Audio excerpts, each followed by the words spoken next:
Nigeria needs a new legitimate Nigeria People's Democratic Constitution. That the present constitution is illegitimate and cannot deal effectively with the myriad challenges facing this country. In other words, that our present governance system needs to be restructured. Nigeria is a pluralistic country. That is a country of different peoples with different languages, different cultures, and different religions. Experience throughout the world has shown that the pluralistic countries that have survived as united political entities are those that addressed the basic challenge of pluralism, that is, their diversity, through truly federal constitutions, and that those pluralistic countries that persisted in their non-truly federal constitutions ended up disintegrating. Yes, I'm from the school that will advocate for unity of this country. And I believe in it. I definitely want to assure you that whatever is necessary, I'll put happiness and good governance in the heart of all Nigerians. This is what I would do. I've listened to the past cries of constitutional reform. Yes, I've had your examples and a thoughtful presentation on this subject. Avoidance of chaos is necessary to build this country and move its aspiration across the line for the benefit of all of us. I'm still preoccupied with thinking and tinkering with the economic reform. That's my first priority. Once I get that reform in place as soon as possible, then I look at other options. The option of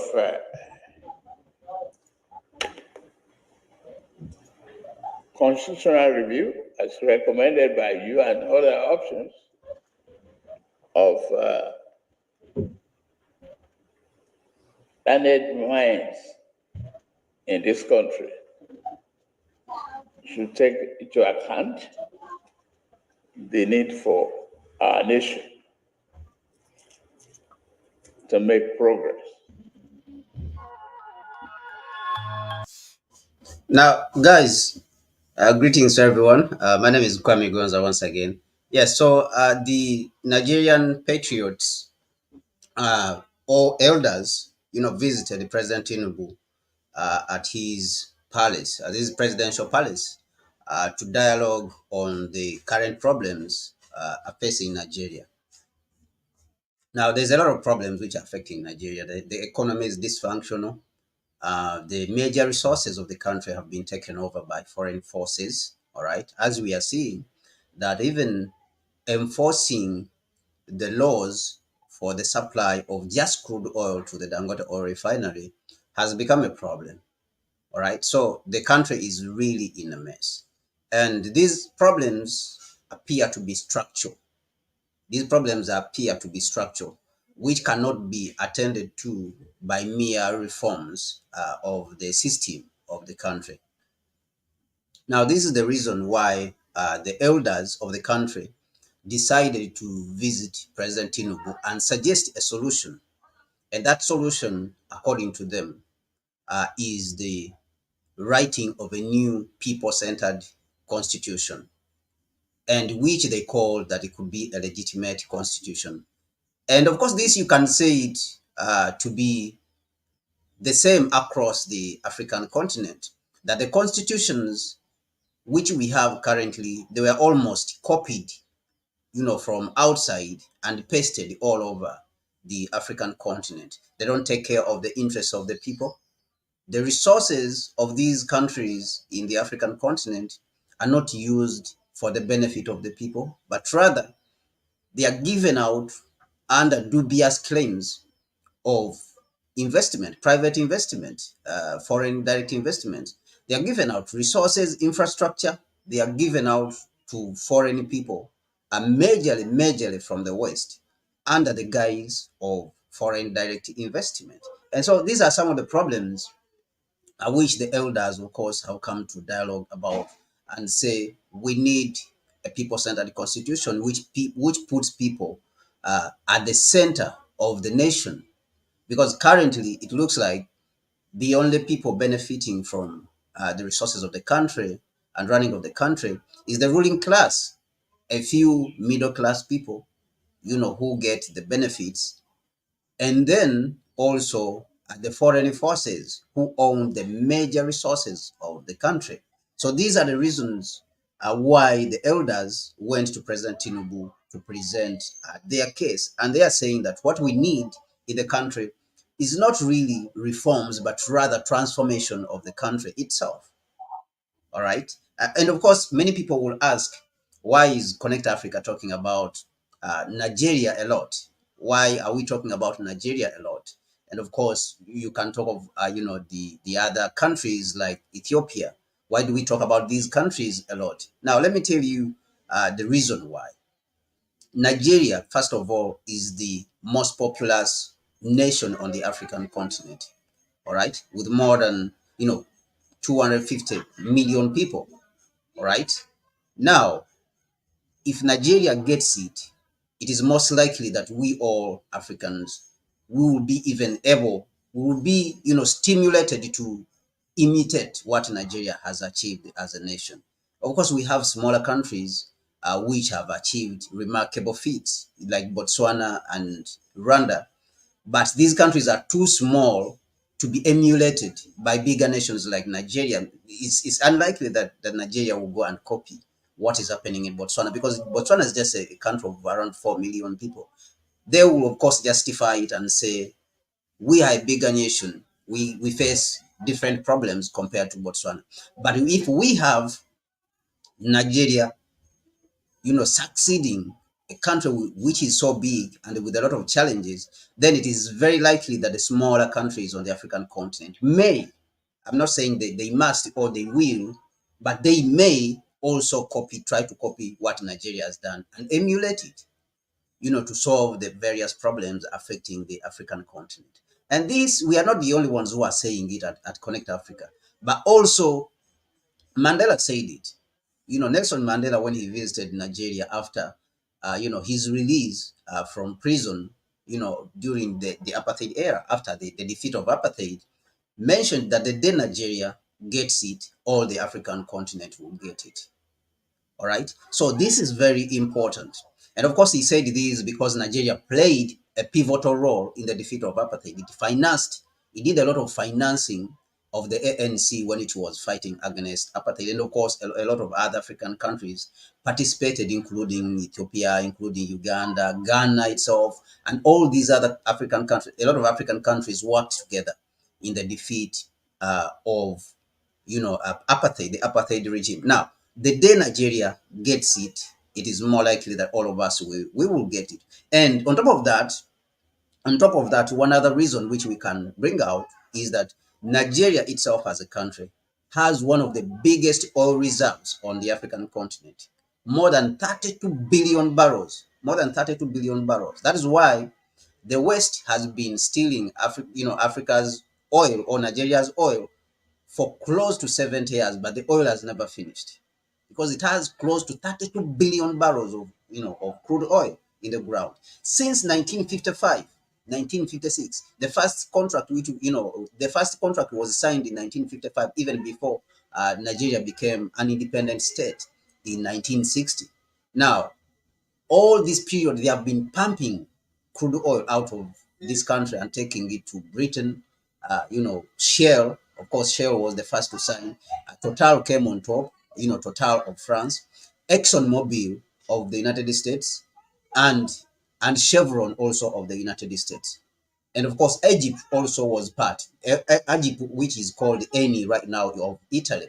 So they have been pumping crude oil out of Nigeria for a very long time. Now, that crude oil has not been able to be depleted. So if Nigeria gets it in the right way, if these resources are used for the benefit of Nigerians and of course all Africans, like what we have seen, that when the Dangote oil refinery, which is of course under a lot of attack, was launched, it has benefited majority of the West African region. People, experts in, who are traders in crude and refined fuel, petroleum products, have said that the Dangote oil refinery has been exporting to the major West African region, has been exporting a lot of diesel fuel, and is one of the cleanest diesel fuel in the world. And this diesel fuel actually has been also exported to other countries, including European countries and the United States. And of course, including aviation fuel also has been exported. So the day Nigeria gets it, we will all get it. But anyway, let's go to the article a little bit and look at what the elders were talking about. Apart from the fact that they called the current constitution of Nigeria illegitimate, they called it illegitimate, as you heard one of the elders, the elder who led them, saying that the constitution is illegitimate. We as a people should form a new constitution, and that constitution should be a consultative constitution, and that will be a constitution for the people. We have had, places like Ghana where they have also, called for new constitutions. Even in Ghana, we have had, some people like the Economic Fighters League, which is led by one of my colleagues called Ernesto Yeboah. They have been calling for a new constitution in Ghana. All right. So what we need is not basically reforms, what President Tinubu responded with. He responded by saying that they will, his government is enacting reforms. Therefore, the people who are demanding for a new constitution should wait for him. So this is what Tinubu, of course, said. Tinubu said that they should wait for him so that he can finish his reforms, his economic reforms. And what are those reforms? If we may remind ourselves, the so-called economic reforms that he is talking about, they are the International Monetary Fund reforms, which are the anti-people reforms within the country. And these anti-people reforms are causing pain, and that is why we are seeing people demonstrating on the streets. These anti-people reforms that he's talking about, these anti-people economic reforms that Tinubu is talking about, that he's first implementing before he listens to the elder, who are in fact representing the interests of the people, as they are saying that we should have a new constitution. Those particular reforms are the ones which are leading the country to export its crude oil and bring in dirty fuel. These are the reforms, which Tinubu wants to, maintain in the country. The reforms of removing the subsidies that are supposed to benefit the people. Somebody will ask, are other countries subsidizing their citizens? A lot of countries are subsidizing their citizens. So the problem, in our view, as Africans and as analysts here at Connect Africa, is not with the subsidies per se, but rather the way the subsidies are being implemented. Now, can we find a way of implementing these subsidies so that they benefit the poor instead of benefiting the rich? Yes, this is possible. We have enough smart people who can look into this and have it implemented. So we find it weird to to accuse the poor people and of course punish them because there's a certain group of rich people are benefiting from these these subsidies. And of course we find it again dubious due to the fact that these so-called economic reforms that President Tinubu is implementing within Nigeria, they are not touching the core of the problem. The fact that the country is producing or has produced close to $2 trillion of crude oil ever since it got its independence, but the producers of this crude oil are not spoken about. The people who are stealing all this crude are not spoken about. So this is why we find it dubious, and we find it weird that the reforms are coming from the International Monetary Fund, the West, the same West, which colonized the continent and plundered the continent and still has interest in plundering the African continent and has continued on that line. So this puts a lot of question, and therefore it makes sense that the elders themselves, they have mentioned and said that the constitution of Nigeria is illegitimate. They called it illegitimate. This constitution is illegitimate. And therefore, we need a new constitution which is legitimate to represent the interests of the people, the interests of Nigerians. So let me look at the article itself, even which came with this on one of the platforms, of course, and let's see what the article is saying, which was written. Now, what is the article saying? The article saying is that the Nyauku, other Patriot members met Tinubu and meet Tinubu, and they want a new constitution for Nigeria. Members of the of the Patriot want the convening of a national assembly, a national constituent assembly, with the mandate to produce a draft people's democratic constitution. All right. Now let's go deep into what they said. The Patriots, a non-partisan group of eminent Nigerians, has urged President Tinubu to convene a national constituent assembly to produce a people's democratic constitution for the country. This is the new constitution that they are talking about. Emeka Anyaku, a former Commonwealth Secretary General, made the call when he led the Patriots on a visit to the president on Friday. This was on Friday. Of course, today is Sunday. And Mr. Anyaku, while briefing the State House correspondents after the meeting, because they had a press conference after meeting the president, said that the leaders of thought, these are the elders, of course, we are talking about, because they are very concerned, especially considering the recent protests that have happened in Nigeria. The leaders of thought conveyed to the president the view that Nigeria needed a people's democratic constitution. Nigeria, we affirmed to Mr. President, is a pluralistic society. And you know that pluralistic societies or pluralistic countries exist all over the world. And this is what, of course, they said. Those of them that address their pluralism by having true federal constitutions have survived. The examples are India and Canada. But those pluralistic countries that failed to address their basic challenges of pluralism through federal constitutions have ended up disintegrating. Examples are Yugoslavia and Czechoslovakia. And here in Africa also we see Sudan. And of course, when Mr. Nyaku was giving a speech, we remember that when he made a comparison, or he made an example of Sudan, he mentioned that Sudan had been around for more than 3,000 years. Sudan as a nation. Okay, so we put the proposals to Mr. President and urged him to send an executive bill to the National Assembly. Okay, a bill that will call for two essential measures. All right. So they urged the president to send a bill to the National Assembly, and that bill will call for two measures. This is what they mentioned. One, the convening of a national constituent assembly to be mandated to produce a new draft constitution. All right, they want a drafty constitution. And we suggested that such a national constituent assembly, so they should convene a national constituent assembly. That is what he's saying. The president should send a bill.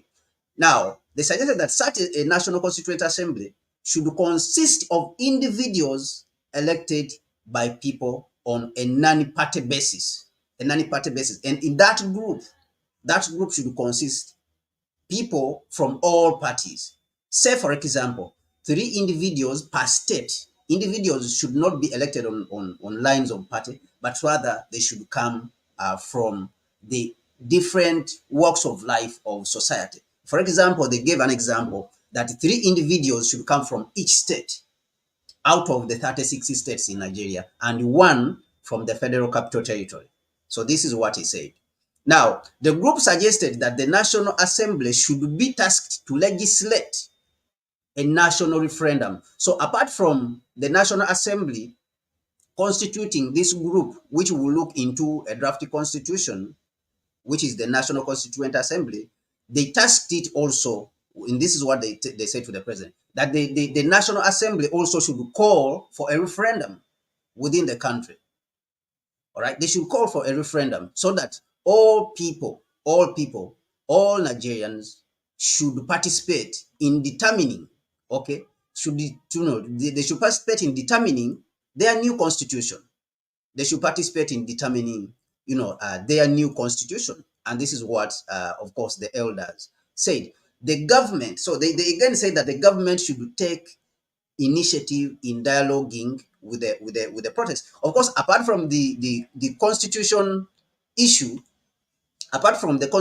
issue, of course, the elders also spoke about the issue of protests that are going on in Nigeria, and the fact is that the police and the government have been using, of course, tactics which are against the people, and the fact is that they have been combative in their approach. They have been very aggressive. The use of tear gas, which we mentioned here on this platform, and I think my sister Mahlet came and spoke about the fact that Walsonika, the writer, the author, the prominent global author in Nigeria, came out and condemned President Tinubu for the fact that he's using tear gas on the people. It is illegal when people are expressing their rights under the Constitution, using tear gas on them and then also using bullets and killing them. The fact that around more than 22 people died during these protests. So this also, the leaders spoke about it. The leaders also spoke about this issue. And let's look at what they said regarding the protests in Nigeria. They say that the government should take the initiative of dialoguing with the leaders of the protests. And if you listen to the speech in the elder's speech, what he was saying, he said that the president, of course, they appreciated him for coming out to speak to the protesters, but they also say that he should continue to speak to the protesters instead of using force. So the second, and secondly, we advised him. So they advised him to continue dialoguing with the protesters. He should, come out and give more addresses. This is what I said. So secondly, we advised the law enforcement agencies, namely the police and the army, that they should avoid using lethal weapons in the management of the protests so that we do not have, casualties. And this is what Mr. Anyaku said. He said the challenges of national unity, insecurity, poverty, and hunger necessitated the setting up of a constituent assembly with the mandate to produce a new constitution. So, according to them, of course, they are seeing this as the root of the problem. They want to go to the root of the problem, all right? Instead of saying reform here, reform there, massaging the problem. So, and this is actually what is happening in majority of the African countries, that the problem is normally looked at as social, all right? Yet these problems which we have, social and economic, the root of these problems and the solution to them, the social and economic problems that we have, the solution is political. The solution is political. And this is what the elders, in their understanding, in their wisdom, are presenting, that we need a new constitution. That is what they are saying, that the challenges of national unity, we see that the Biafra wants to come off the country, wants to break off the country. These are the challenges of national unity that the elders are talking about. The insecurity in the north, Boko Haram and all this, the poverty, the hunger. These, they are saying they necessitate the setting up of a constituent assembly with the mandate to produce a new constitution. The solution to all these social and economic problems that we are facing in the country is political. And that is what the elders are saying. So they are saying that all these challenges that we are currently facing are symptoms. This is perfect. This is perfect. I think this is the most perfect, statement. All these challenges that we are currently facing are symptoms of the inappropriateness of the constitution that we have at present. The inappropriateness of the governance system we have at present. So this is what they are saying. And I'm sure that when the National Constituent Assembly looks at these and looks at the recommendations, the past national conferences, the recommendation of the first national conferences, and drafts a new constitution, the country will be better. So this is what of course, the leader of the elders who went to meet the president, they said, and of course myself, apart from the recommendations which the leaders of course have given, I would go as far as saying this, that history has taught us that the problems of the African continent, regardless of where the country is on the African continent, be it Egypt, the fact that Egypt, which is very close to Israel, has failed to play a pivotal role in the solving of the crisis in the Middle East. All these problems are emanating from the fact that the African continent is disintegrated, is not cohesive. We are not speaking with one voice on the international stage. And this is one of the things that, of course, Nkrumah mentioned, that if Egypt is going to play a pivotal role in solving the problems in the Middle East, it has to be backed by all the union of African states. That means we have to be a union. So aside from the fact that the elders are profiling a solution, a political solution, for the formation of a new constitution, according to them, according to their wisdom, is the constitution. But there is someone who saw further than that, and that person was Nkrumah.